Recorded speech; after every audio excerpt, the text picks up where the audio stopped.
தந்தை, மகன், தூய் ஆவியாரின் பெயராலே ஆமென். மீண்டுமாய் இந்த ஆராதனைக்கு உங்களை அன்போடு வரவேற்கிற நண்பர்களே. ஆண்டவர் நல்லவர், நல்லதே நடக்கும். இன்றைக்கு செவ்வாய்க்கிழமை இந்த காலை ஆராதனையிலே அன்பர்களே அன்பு செய்ய, குறிப்பா இன்றைக்கு நற்செய்தி, மத்தேயு நற்செய்தி 55வது அதிகாரம் 43வது வார்த்தை, உனக்கு அடுத்து இருப்பவரிடம் அன்பு கூர்வாயாக. இன்றைக்கு நற்செய்தியினுடைய இறுதி பகுதியாய் 5வது அதிகாரம் மத்தேயு நற்செய்தி 48வது வார்த்தை, உங்கள் விண்ணக தந்தை நிறைவுள்ளவராய் இருப்பது போல நீங்களும் நிறைவுள்ளவராய் இருங்கள் என்கிறார். நிறைவை நோக்கிய அழைப்பு, இன்றைக்கு அன்பு செய்ய அழைப்பு. ஒரு முறை ஒரு முதியோர்கள் இல்லத்திற்கு திருப்பலிக்கு சென்றிருந்தேன் நண்பர்கள். திருப்பலி முடித்த உடனே அந்த முதியோர்களை சந்திக்கிற வாய்ப்பு கிடைத்தது. அப்பொழுது அவர்களிடம் சில கேள்விகளை வினவுகிறேன். அவர்கள் பதில்களை தருகிறார்கள். ரொம்ப அற்புதமாகவே இருந்தது. அவர்கள் பிள்ளைகளை பற்றி கேட்டேன். பெருமிதமாக சொன்னார்கள். என் பையன் இப்படி இருக்கிறான், என் பொண்ணு இப்படி இருக்கிறான் என்று பெரும்பாலும் மகிழ்ச்சியாகவே சொன்னார்கள். இரண்டாவது கேள்விக்கு பலரிடம் கண்ணீரும் சோகமுமே பதிலாய் வந்த நண்பர்களை, பிள்ளைங்க உங்களை பார்க்கிறார்களா? முதலில் கேட்ட கேள்வி, உங்கள் பிள்ளைகள் என்ன செய்கிறார்கள், எப்படி இருக்கிறார்கள் என்று பெருமிதத்தோடு சொன்னவர்கள், மகிழ்ச்சியோடு சொன்னவர்கள். இரண்டாவது கேள்வி கேட்கப்படுகிறது, உங்கள் பிள்ளைகள் உங்களை பார்க்கிறாங்களா, மாதம் மாதம் வராங்களா என்ற உடனே சோகமும் சிலரிடத்துல கண்ணீரும் வந்தது. அன்றைக்கு அடுத்தவரிடம் அன்பு கூறுவாயாக ஆண்டவர் சொன்னார். அன்றைக்கு இன்றைக்கு நம் பெற்றோர்களிடம் அன்பு கொண்டிருக்கிறோமா? நம் மாமியார் மருமகள், மாமனார் மருமகன் என்று நம்முடைய பெரியட்டில் இருக்கிற பெரியவர்களிடத்துல அன்பு கொண்டிருக்கிறோமா? வீட்டில் இருக்கிற தாத்தா பாட்டிகளிடம் பேர பிள்ளைகள் எப்படி இருக்கிறார்கள் என்று யோசித்து பார்க்கத்தான் இன்றைக்கு இறைவன் அழைப்பு எடுப்பதாய் பார்க்கிறேன். இந்த ஆராதனையில கூறுவோம். அதாவது யூத மரபில, யூத ரபிகளுடைய மரபில் ஒரு கதை சொல்வார்கள். அதாவது எகிப்தியர்கள் இஸ்ராயல் மக்களை துரத்தி கொண்டு வருகிறார்கள். பழைய ஏற்பாட்டில் செங்கடலை கடந்து வருகிறார்கள் இஸ்ராயல் மக்கள். அப்பொழுது எகிப்தியர்கள் வருகிற பொழுது, அந்த கடல் மையத்தில் வருகிற பொழுது இரண்டாய் பிரிந்திருந்த கடல் மீண்டும் ஒன்றாய் வருகிறது. நடுவிலே பயணித்த அனைத்து எகிப்தியர்களும் மடிந்தார்கள். ஆண்டவர் இஸ்ராயல் மக்களை மீட்டார். இந்த நிகழ்ச்சி நடக்கிற பொழுது விண்ணகத்தில் தூதர்கள் மகிழ்ந்தார்களாம், ஆண்டவரை போற்றினார்களாம். இது ஒரு கதை. இது சொல்லப்பட ரபிகள் மத்தியில, யூத ரபிகள் மத்தியில சொல்லப்படுகிற ஒரு கதை தான் இது. அப்பொழுது இந்த கதையில எப்படி வருகிறது என்றால், அவர்கள் அந்த செங்கடையில மடிந்து போகிற பொழுது இங்க இருக்கிற தூதர்கள் மகிழ்ந்து ஆண்டவரை போற்றினார்களாம், இறைவனை போற்றி புகழ்ந்தார்களாம். ஆண்டவர் அதை பார்த்து மிக கோபத்தில் ஆழ்ந்தாராம். என்னுடைய படைப்பு அங்கு இறந்து கொண்டிருக்கிறது, நான் படைத்த மனித இனம், ஒரு இனம் அங்கு அழிந்து கொண்டிருக்கிறது, நீங்கள் என்னை புகழ்கிறீர்களா என்று ஆண்டவர் அதை பார்த்து சினம் கொண்டதாக அந்த கதை. ஏனென்றால் அந்த கதை சொல்லுகிற செய்தி, கடவுள் எல்லோருக்கும் தந்தை, கடவுள் எல்லோர் மீதும் அன்பு செலுத்துகிறார், கடவுள் நல்லோர் மீதும் தீயோர் மீதும் மழை பெய்ய செய்கிறார், கதிரவனை உதித்தெழ செய்கிறார், கடவுள் எல்லோருக்கும் ஆனவர் என்ற செய்தி. எனவே பிரியமுள்ள அன்பு இறை உறவுகளை, இன்றைக்கு இந்த சிந்தனையை நம்ம பெரியவர்களை எப்படி பார்க்கிறோம்? பல நேரங்கள்ல நாமும் ஒரு நாள் பெரியவர்களாய் மாறும் என்பதை மறந்து விடுகிறோம். இந்த இளமை காலத்திலே இருப்போம், இந்த 30-40 வயசே எப்பயுமே இருக்கும் என்று நினைத்து விடக்கூடாது அன்பர்களே. ஒரு நாள் மீண்டும் நாம் அங்கு செல்ல இருக்கிறோம். அப்படின்னா இன்றைக்கு நம்ம அவர்களை என்னவா பார்க்கிறோம், என்னவா பேசுறோம், எப்படி மதிக்கிறோம் என்பதை வைத்துதான் பிறகு நமக்கு அது நடக்கும் என்பது திண்ணமா இருக்கிறது. நீ எந்த அளவையால் அளக்கிறாயோ அன்பர்களே, பெரியவர்கள் மத்தியில குறிப்பாய் அதே அளவையால் தான் உனக்கு அளக்கப்படும். என்ன செய்யலாம்னா, பிள்ளைகளுக்கு சொல்லிக் கொடுங்கள் அன்பர்களே, பெரியவர்களை மதிக்க வேண்டும் என்று சொல்லிக் கொடுங்கள் அன்பர்களே. குறிப்பாய் அம்மாமார்களே, உங்க பிள்ளைக்கு சொல்லுங்க, வீட்டில் இருக்கிற தாத்தா பாட்டிக்கிட்ட எப்படி மதிக்கணும், எப்படி பேசணும், அவர்கள் வார்த்தைக்கு மரியாதை கொடுக்கணும். சில வேளைகளிலே பெரியவர்கள் வயதாகிற பொழுது சிலவற்றை செய்வார்கள், சில தவறுகள் நடக்கக்கூடும், சில தவறானதை செய்வார்கள். அது அன்பின் வெளிப்பாடு. அந்த வயது வருகிற பொழுதுதான் அதை புரிந்து கொள்ள முடியும்.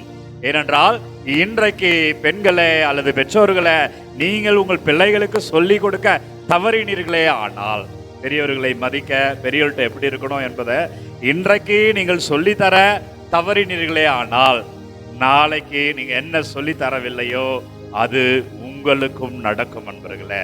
நாளைக்கு அவர்கள் பெரியவராய் இருக்கிற பொழுது அவன் சின்ன வயசுல பார்த்திருப்பான், அவங்க அம்மா அவங்க வீட்டுல இருக்கிற பெரியவங்கள மதிக்கல, இவனும் அப்படிதான் உனக்கு செய்வான்.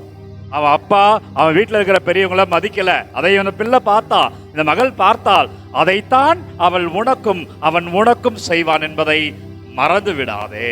அதுதான் ஆண்டவர் சொல்லுகிறார், நீ உனக்கு அடுத்து இருப்பவர் மீது அன்பு கொள்வாயாக. வீட்டுல அன்பு வைக்குங்க, பெரியவங்கள அன்பு வைக்கணும். ஒரு குருவானவர், எனக்கு தெரிந்த நல்ல குருவானவர், அவங்க வீட்டில இருந்து அலைபேசி வரும், நாங்களாம் ஒன்றாய் கூடுகிற போது அலைபேசி வரும். எனக்கு அப்பா கிடையாது, அப்பா இறந்து விட்டார், அவங்க அப்பா தான் அலைபேசியில் அழைப்பார். அவர் பெரும்பாலான நேரங்களில் எடுக்க மாட்டார். ஒரு முறை நான் சொன்னேன், இந்த பாரு நண்பரே, குருவானவரே, ஒரு குரு தான், அவர் எடுக்கல, போன் அட்டன் பண்ணலன்னா பணி நிமித்தமாகத்தான் இருந்தாலும் சொன்னேன், ஒரு நாள் இந்த போன் வராது, ஒரு நாள் இந்த போன் நின்றுவிடும். அப்போ தெரியும் இந்த போனுடைய மகத்துவம். என்னுடைய அப்பா இறந்த பிறகுதான் என் அப்பா யார் என்றே நான் புரிந்து கொண்டேன். எனவே அன்பர்களே, உங்களுக்கும் சொல்றேன், எல்லா அப்பா அம்மாக்கள் ரொம்ப நாளா வரமாட்டாங்க. அவங்களுக்கு வயதாகிற பொழுது அதான இயற்கை, அவர்கள் இறைவனிடம் சென்று விடுவார்கள். இன்னைக்கு இருக்கிறாங்க, பயன்படுத்திக்கோ. இல்லாத பொழுது அதை ஸ்டேட்டஸ் வைக்கிறது, எங்க அப்பா இப்படி இருந்தாரு, எங்க அம்மா இப்படி இருந்தாரு என்று யோசித்து பார்ப்பதை விட, இன்றைக்கு இருக்கிறார்கள் அல்லவா, பிடிச்சுக்கோ. ஒருவேளை உனக்கு அப்பா அம்மா இல்லை என்றால், உனக்கு அப்பா போலவே உன் வீட்டில் உன் அருகாமையில் இருப்பார் அல்லவா, பிடிச்சுக்கோ. அவருக்கு என்ன செய்யணும், அப்பா அம்மாவுக்கு என்ன செய்யணும்னு நினைக்கிறியோ, உன் வீட்டில் இருக்கிற உனக்கு அருகாமையில் இருக்கிற அப்பாக்களுக்கு அம்மாக்களுக்கு செய்யுங்கள் அன்பர்களே. அது நாளை நீங்கள் அறுவடை செய்வீர்கள். இன்றைக்கு நம்ம செய்யறதுல ஒரு சுயநலம் இருக்கிறது, நாளை நாம் மீண்டும் பெறுவோம். இதான் அவர் சொல்லிருக்கிறார், எந்த அளவியால் அளக்கிறாயோ அதே அளவியால் உனக்கு அளக்கப்படும். எனவே இந்த நாள் புனித அந்தோணியார், கோடி அற்புதர் அந்தோணியார் ஜெபத்துல பெரியவர்களை மதிக்கணும், பெரியவர்கள்ட்ட அன்பா இருக்கணும், பெரியவர்கள் வார்த்தையை கேட்கணும், அந்த ஞானத்தை கொடுங்க என்று கேளுங்கள். ஏனென்றால் அதுதான் நான் பெரியவனாய் இருக்கிற பொழுது, நீங்கள் பெரியவர்களாய் மாறுகிற பொழுது நமக்கும் அது நடக்கும். எனவே அந்த வல்லமைக்காய் ஜெபிப்போம். அப்படி பெரியவர்கள் மன நிறைவோடு மகிழ்ந்து இருக்கிற பொழுது, அவர்கள் நமக்காய் ஜெபிக்கிற பொழுது, அவர்கள் பூரித்து போய் சொல்லுகிற வார்த்தைகள் நமக்கு ஆசீர்வாதமாய் மாறும். எனவே இந்த நாளில் ஒப்பு கொடுப்போம். செவ்வாய்க்கிழமை கோடி அற்புதர் அந்தோணியார் ஜெபத்துல வல்லமையான நற்கருணை ஆண்டவர் நம்மை தொட ஒப்பு கொடுப்போம். நன்றி ஆண்டவரே. ஒப்பு கொடு ஜெபிக்கிற ஒவ்வொருவருக்காக ஜெபிக்கிறேன். குறிப்பாய் குடும்பங்களில் இருக்கிற பெரியவர்கள், முதியவர்கள், வயதானவர்களை ஜெபிக்கிறேன். ஒப்பு கொடுக்கிறேன் அப்பா, ஆசீர்வதிங்க. வல்லமையிலே நீங்கள் தொடுங்க ஆண்டவரே, ஆவியில நீங்க நிற்க வைங்க ராஜா. பெரியவர்கள் சாட்சியமாய் உடல் சுகத்தோடு இருக்கும்படியாய், நல்ல மரியாதையோடு வீட்டில நடத்தப்படும்படியாய், ஓ ஆவியானவரே நீங்க ஆசீர்வதிங்க. ஓ ஆண்டவரே நீங்க தொடுங்க ராஜா. ஒவ்வொரு குடும்பத்தையும் ஒப்பு கொடுக்கிறேன். உங்கள் வீட்டில் உள்ள தீமைகள், உங்கள் வீட்டில் உள்ள பொல்லாப்புகளை எல்லாம் ஒப்பு கொடுங்க. இதோ ஆண்டவர், இதோ நற்கருணை ஆண்டவர் நம்மை ஆசீர்வதிக்க, இதோ நற்கருணை ஆண்டவர் நம்மை தொட, இதோ வல்லமையான இறை கிருபையிலே நாம் வாழ, இதோ இயேசு சாமியிட ஒப்பு கொடுக்கிறேன்.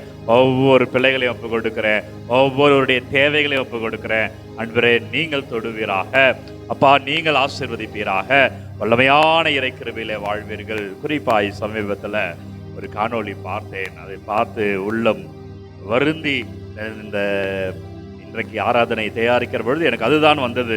பிறரிடம் அடுத்தவரிடம் அன்பு கூறுவாயாக என்ற பொழுது ஒரு பெரியவர் சொன்னார், 70 வயசுக்கு மேல வாழவே கூடாது, 60 70க்கு மேல வாழவே கூடாது, வாழ்ந்து இப்ப அனுபவிக்கிறேன், என் பிள்ளையை எப்படி நான் படிக்க வச்ச இதை செய்தேன், இன்னைக்கு ரோட்ல விட்டுட்டான் என்று சொன்னார்.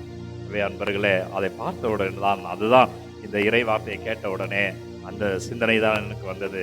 ஒருவேளை நம்ம அப்பா அம்மா நம்மை பற்றி என்ன சொல்லுவாங்க, இவ்வளவு மோசமா சொல்லலைன்னா கூட எதையாவது சொல்லுவார்கள் அல்லவா, என்ன சொல்லுவார்கள் யோசிங்க. இல்லை இப்ப கேட்டு பாருங்க, அவர்களை மதியுங்கள், நீங்கள் பிற்காலத்திலே மதிக்கப்படுவீர்கள்.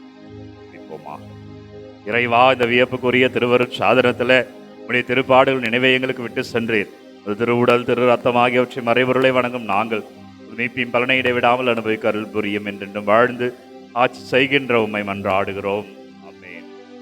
நற்கருணை ஆண்டவர் உங்களை தந்தை, மகன், தூய ஆவியார் நிறைவாக வழிநடத்துவாராக.